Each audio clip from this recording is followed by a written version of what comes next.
stay indoors and secure all windows and doors. Flood conditions. Ugh, stop it!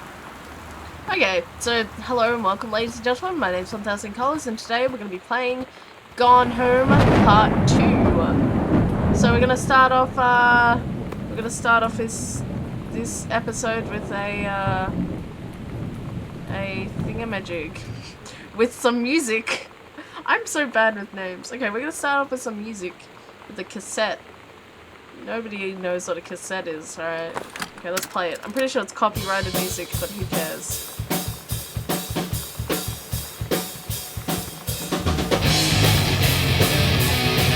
It's pretty loud for like a cassette player, but I'm liking this.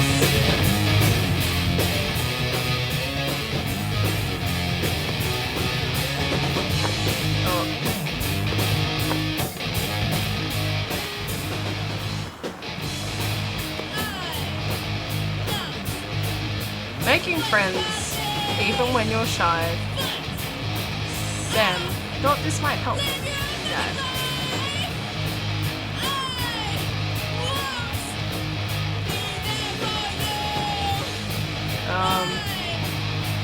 Feeling lonely? It's a piece of cake to make friends. Never worry about having friends to spend time with. What? This book will teach you to make friends, even when you're shy.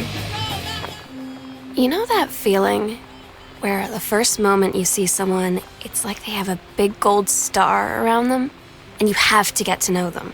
Sure. Well, there's this girl. I think she's a senior. She's usually dressed kind of punk, but sometimes I see her in this, like, army uniform, and she's always drawing in this notebook, looking so intense. I had no idea how I would ever, like, have an excuse to talk to her. Till I noticed she and her friends hang out and play Street Fighter at the 7-Eleven every day after school. Of course. Of course. Ha, Bratmobile. Yeah, anyways, of course. Big gold star added to backpack.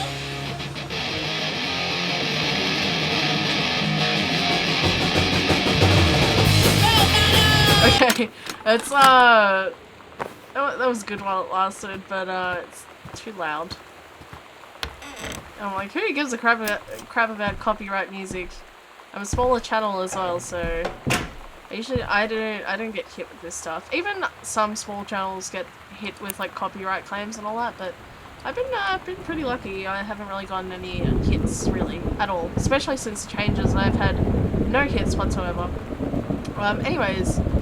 The heaven at the end of the world. Oh, I love the bad spelling. It's a little kid's book. All written by a kid. Samantha Greenbrier, grade 2. Story, The Turtle People, part 1. It's so cute. And her handwriting and drawing is so much better than mine when I was like in grade 2. Nope, you have to get rid of the clean stuff and read this neat handwriting. It's actually really neat. Mine was so messy. Captain Elgera looked off at the ocean. It went on forever. Or so it seemed. Someday she would find the edge and get to the paradise there. Then she heard a cannon fire. Boom! Oh my gosh. It was a black pirate ship. She yelled, I thought we lost them at Horse Island. The first mate said, look like you thought too soon. The black ship came up along the side. Captain Black himself came out of the deck of the black ship. He yelled to Captain Elgera, Yar never find the edge. There ain't no paradise, and your father were a liar.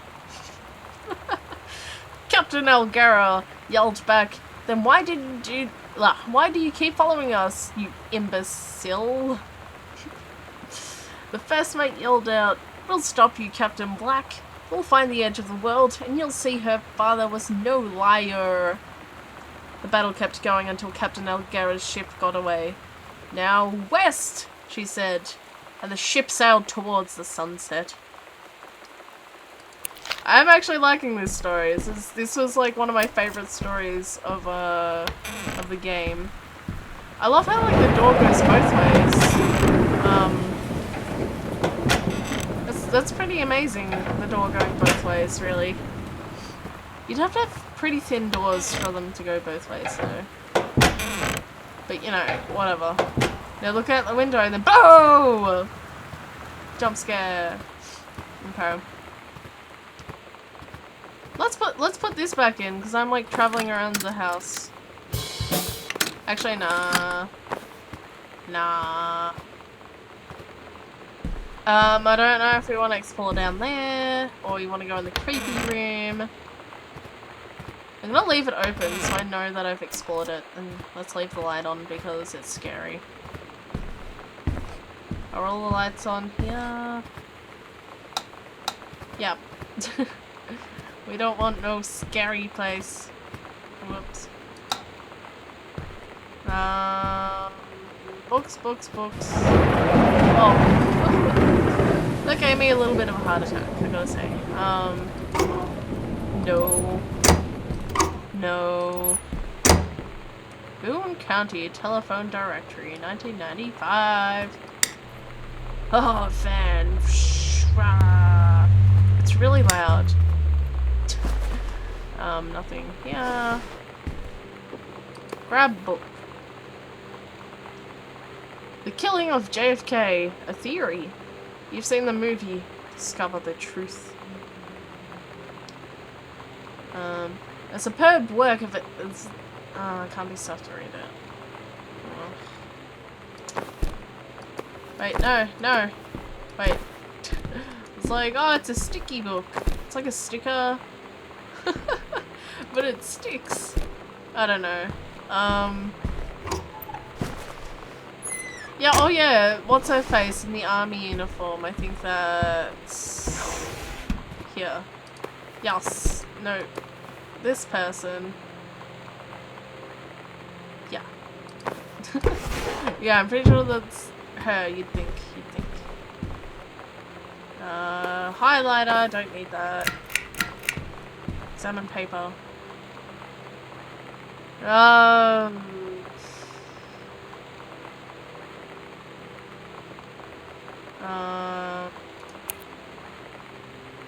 I think that's just his review. Yep, turn all the lights on.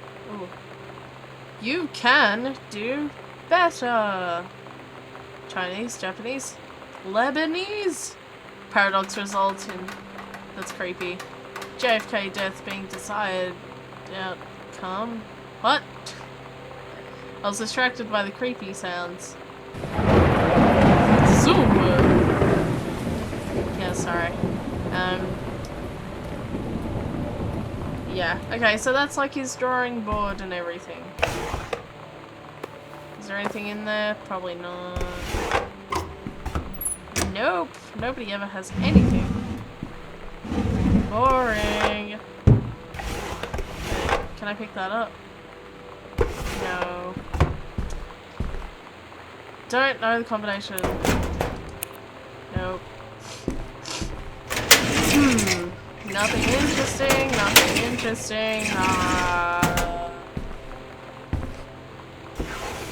Did I already look? No, I didn't. Okay, so... lights blink out for no clear reason, pressure on floorboards and door frames disrupt circuits, blah blah blah. So the place is just naturally creepy. So long as we don't smell any, like, rotting meat or dead flesh or whatever, well, we're fine. This place is not possessed. And I found the hidden whiskey. That I did. And it's another creepy room. It reminds me of Outlast when you go into the library and then there's like dead people in it. Yeah. Good times.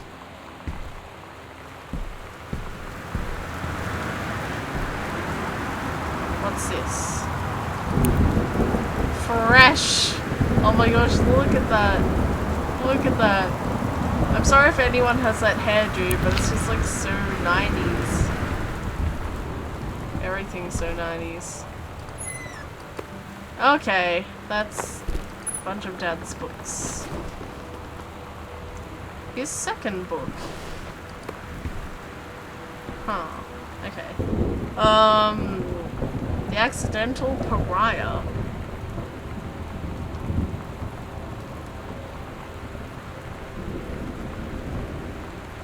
And that one seemed to go pretty good too. Oh,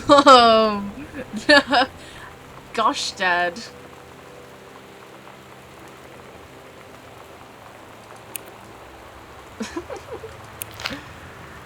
Yeah, let's put them back. Let's put them back. Yeah, let's yeah. Yeah. Yeah, I'm gonna be honest, I knew that was a stranger under my roof. Okay, it's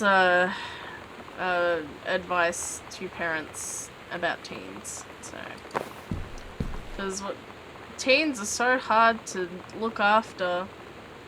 Dear Terrence, David asked me to write you regarding the reviews you've been submitting the last few months. Frankly, they're becoming more trouble than they're worth from an editing standpoint. There's a word limit. It's your job to stay under it, not mine to cut it back.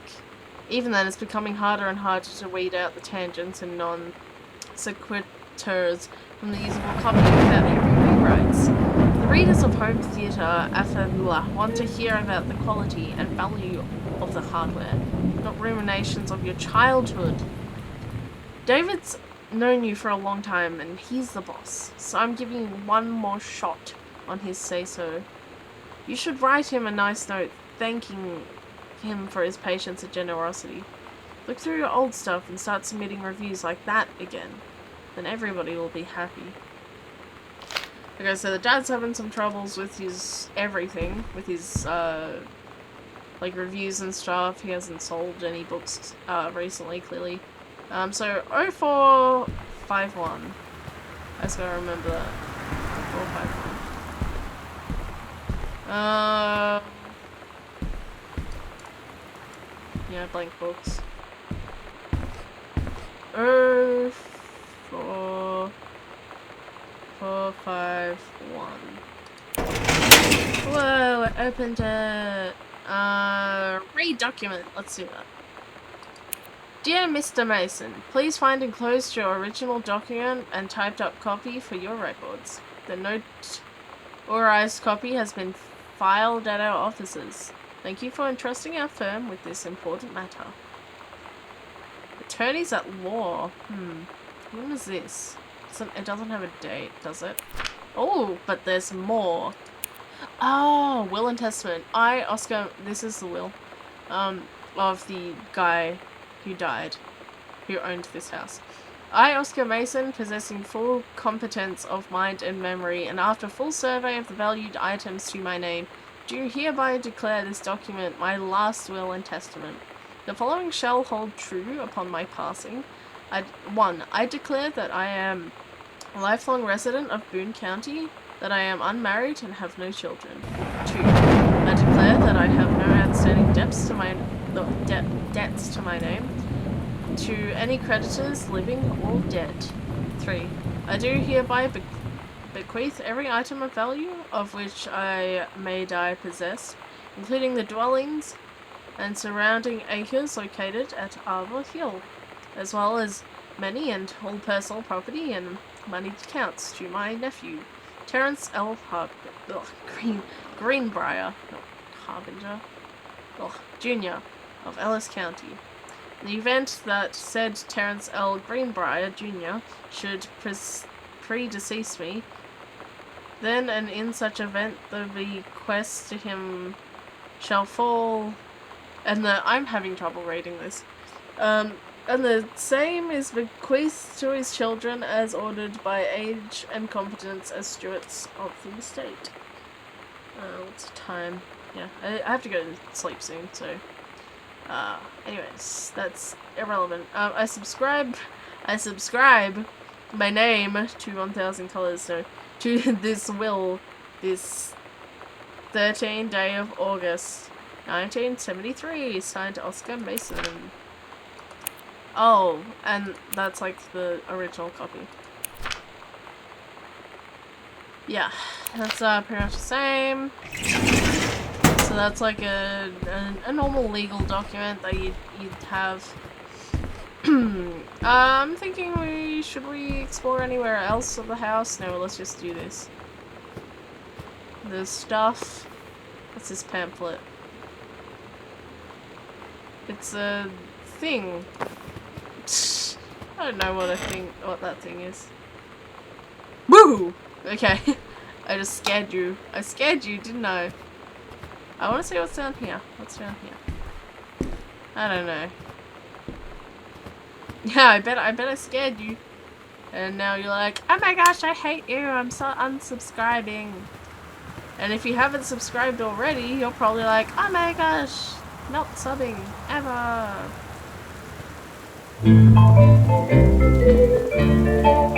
Wait, ow, that hurt my ears. Got a Need for You by Adrian Rollini. Don't know this song. It's probably copyrighted too, but who cares? Am I right? Such a rebel man. Somehow I always knew that someday we'd be through. I'll read this after. Let's just Now that it's happened, I just can't. Bit of an alcoholic, right?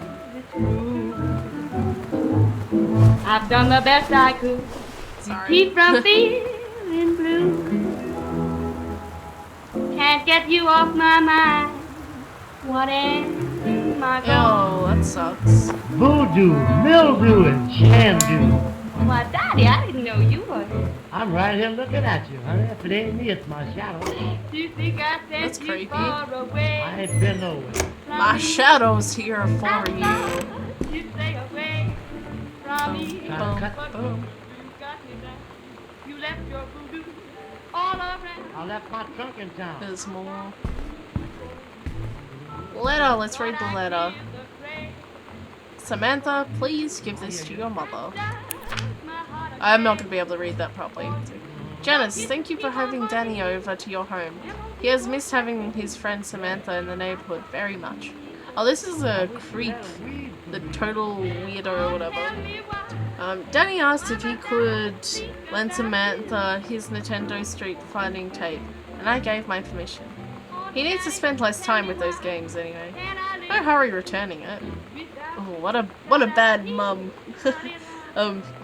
Let Samantha know that she is welcome to our house to visit anytime. Sincerely, Mary Schultz.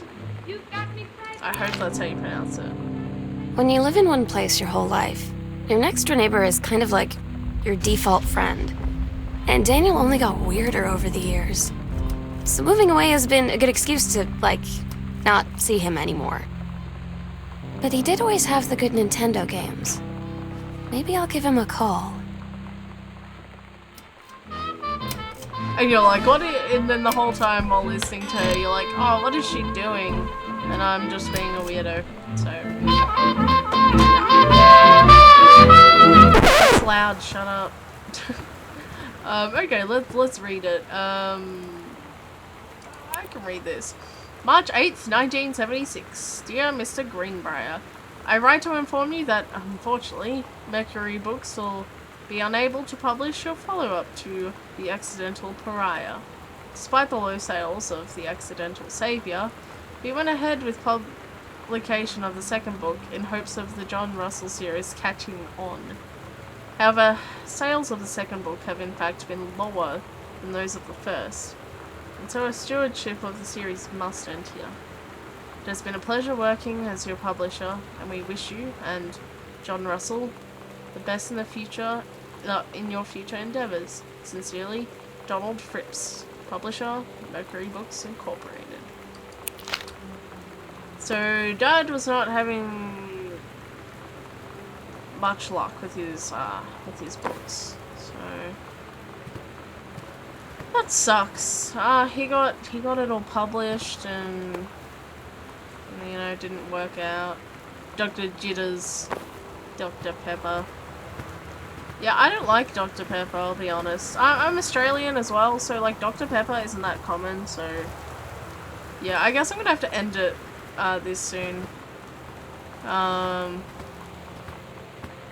Yeah, I'm gonna read that assignment thingy, and then I'm probably gonna end it there. Read assignment. Okay, so basically that, I cut out a bit of me reading the assignment because I was laughing too much. I was laughing way too much, so here I am. I'm gonna read it again. I thought, yeah, I was like reading to a point that it would annoy you. It was annoying me, for goodness sakes. So I'm gonna read it to you guys again. Well, this is the first time you guys are hearing this, maybe, or this is the first time you guys are hearing it from me, but I've already read it once, but this is gonna be better and a lot more professional. So, directions. Below are 2 stories. The events are all out of order.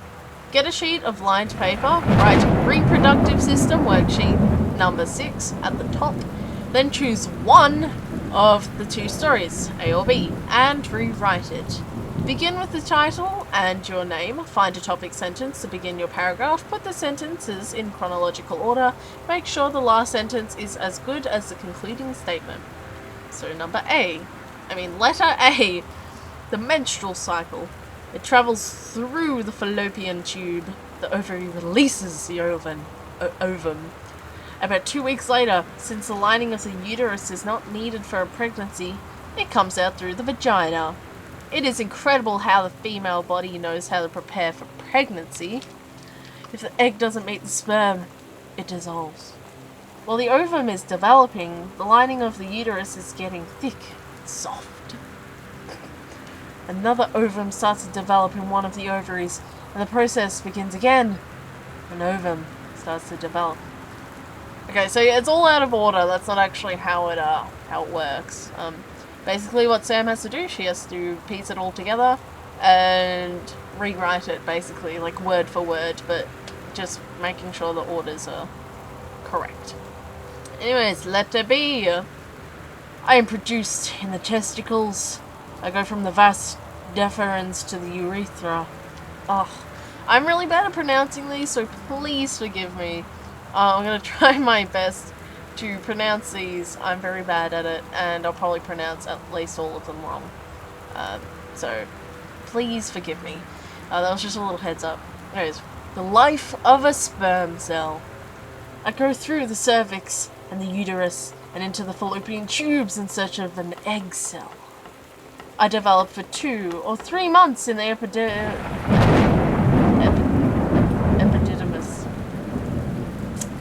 Nailed it. When the penis becomes erect, I leave the epididymis and travel up into the body through the vas deferens. As I pass the prostate gland, the seminal vessels, and the Cowper's glands, fluids are added so that I can live longer and swim more easily. Without me, an egg cell couldn't begin the amazing process of reproduction. The urethra carries me, along with about 200 million other sperm, out of the penis in a process called ejaculation. If I can find the ovum before the other sperm do, I will be the winner. Part of a fertilized egg. Okay, so the sperm seems like a bit arrogant there, don't you think? He's like, without me. Yeah, I just thought it was funny. Anyway, no, I'm just gonna read it through. Yeah. Okay, so this was Sam's rendition of it. I like it. Very good writer. I said this multiple times. She's a very good writer.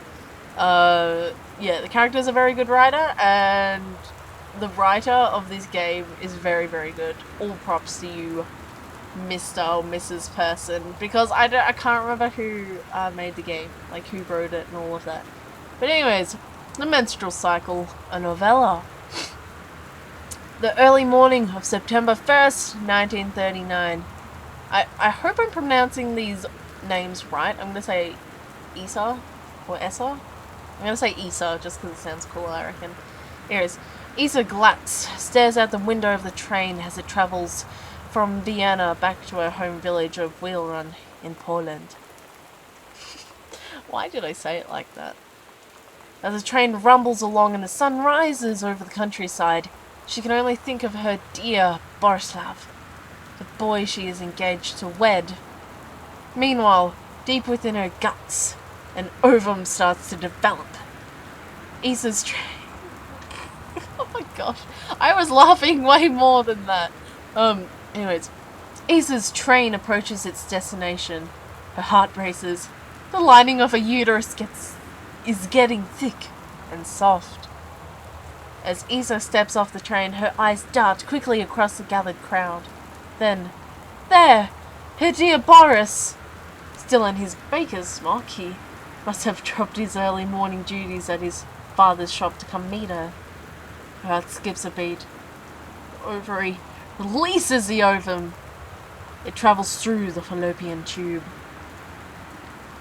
Over the wheezing of steam engines, a deep hum grows. It's coming from the sky. Dark shadows pass over the train station. A whistling sound. Issa, her thoughts only a second faster than the bombs, reaches out towards her dear Boris across the crowd. Their eyes lock. The moment freezes. The flash and smoke envelopes him almost instantly. That wasn't like a sad sniffle, that was like a... My nose is blocked. Kind of. In the assault by German forces, almost 75% of the people in her hometown are killed. The rest, including Issa and, for a time, Borislav, huddle in a half-destroyed church. He is blind. His legs are missing, bandaged with torn bedsheets. Issa's egg will not be meeting a sperm. It dissolves. About 2 weeks later, Boris loses his grip on life. Issa has given up her rations to keep Boris alive, but in the end, nothing can save him. Since the lining of the uterus is not needed for a pregnancy, it comes out through the vagina. Issa vows to survive. She sets off to join the Polish resistance as a daring spy and saboteur. Another ovum starts to develop in one of the ovaries, and the process begins again. It is incredible how the female body knows how to prepare for pregnancy. And then the teacher's like, "See me!" afterwards. So instead of getting a grade, she's just like, "See me!" But yeah, basically that was it. Yeah. So I thought I'd just record that little bit again, because I thought I could do a much better job. And I think I did a better job than I did the first time. So yeah, thank you guys for listening to this. It's not the end of the episode, so keep on watching. Oh, far out. That's funny. I like that. That was good. That was a good way to end the episode, guys. So thank you guys for watching and supporting. Be sure to keep your uterus healthy. I don't know what else to say to it. Prostate, uterus, healthy, do it. Thank you guys for watching. Thank you guys for supporting. And good day, good night, and farewell. I haven't had that much to drink, Jodie Foster. Oh, this reminds me. Yeah, gross. How many fingers am I holding up? You'd better not have been reading my secret diary again. What a fuck. Oh. Here you go, Mitten. Have some pate. Gross. What was that? That's brilliant. Ugh. That's a mouthful. Ugh. Reproductive system worksheet 6. Blah blah blah blah blah. Below are 2 stories. The events are Damn it. The events are all out of order. Get a sheet of lined paper, write reproductive system worksheet number 6 at the top, then choose one of the 2 stories, A or B, and rewrite it. Begin with the title and your name. Find a topic sentence to begin your paragraph. Put the sentence in chronological order. Make sure the last sentence is as good as the concluding statement. A. The menstrual cycle. It travels through the... Oh, I'm gonna read this, aren't I? Oh, gross. It travels through the fallopian tube. The ovary releases the ovum. This is so weird. About 2 weeks later, since the lining of the uterus is not needed for a pregnancy, it comes out through the vagina. Why? Why? Why is this in an assignment? It is incredible how the female body knows how to prepare for pregnancy. If the egg doesn't meet the sperm, it dissolves. While the ovum is developing, the lining of the uterus is getting thick and soft. Another ovum starts to develop in one of the ovaries, and the process begins again. An ovum starts to develop. I'm gonna add flowers all over the screen right now. Yay, flowers. Yes, we'll end it on, we could end it on that, on the ovary thing. Oh, it's about the reproductive system, okay. Okay, I'll just finish reading this. I am produced in the test. Toilet humor. Not very mature. I'm produced in the testicles. I go from the vas deferens to the urethra. The life of a sperm cell. Da-da-da-dun! I go through the cervix and the uterus and into the fallopian... Yeah, that's how you pronounce it. Fallopian tubes. In search of an egg cell. I develop for 2 or 3 months in the epididymis. I learned how to pronounce this in science, but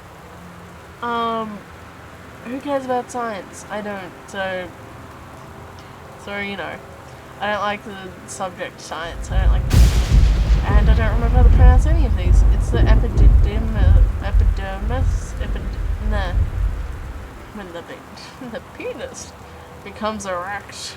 I leave the epidermis and travel up into the body through the vas deferens. As I pass the prostate gland, the seminal vessels, and the Cowper's glands, fluids are added so that I can live longer and swim more easily. Without me, the egg cell couldn't begin the amazing process of reproduction. The sperm cell sounds really arrogant to me, I gotta say. He sounds really arrogant. It's true, but he sounds arrogant.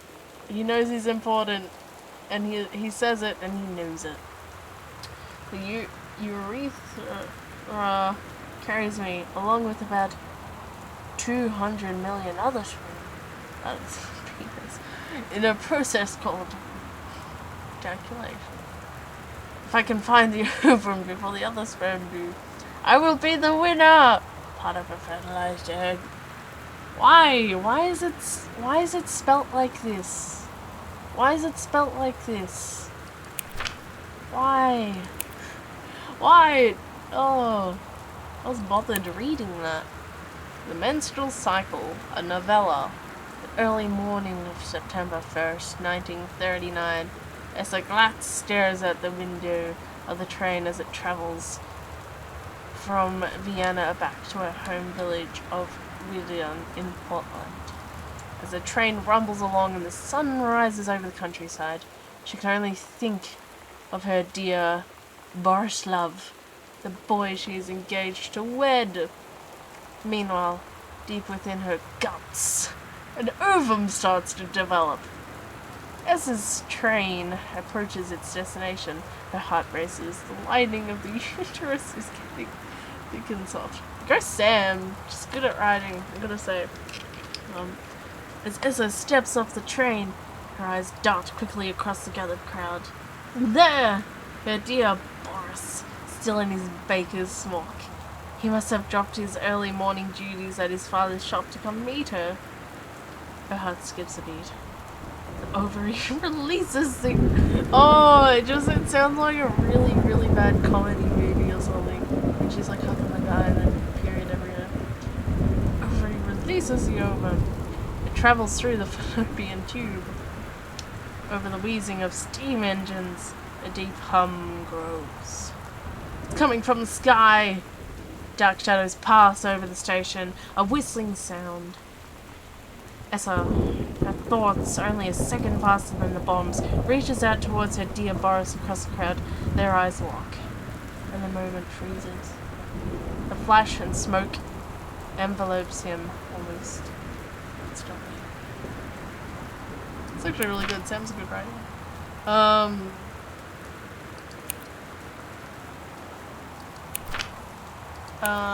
Okay, that's still Sam's. In the assault by German forces, almost 75% of the people in her hometown are killed. The rest, including Essa, and, for a time, Barislav, huddle in a half-destroyed church. He's blind, his legs are missing, bandaged with torn bed sheets. Essa's egg will not be meeting his friend. It dissolves. It's such a sad story, but it's just, so good. I would mark this like A+++. About 2 weeks later, Boris loses his grip. Essa's given up her rations to keep Boris alive, but in the end, nothing can save him. Since the lining of a uterus is not needed for a pregnancy, it comes out through a vagina. Essa vows to survive. She sets off to join the Polish resistance as a daring spy and saboteur. Another ovum starts to develop in one of the ovaries. The process begins again. It is incredible how the female body knows how to prepare for pregnancy. See me. Okay. Yeah, and the teacher's like, see me.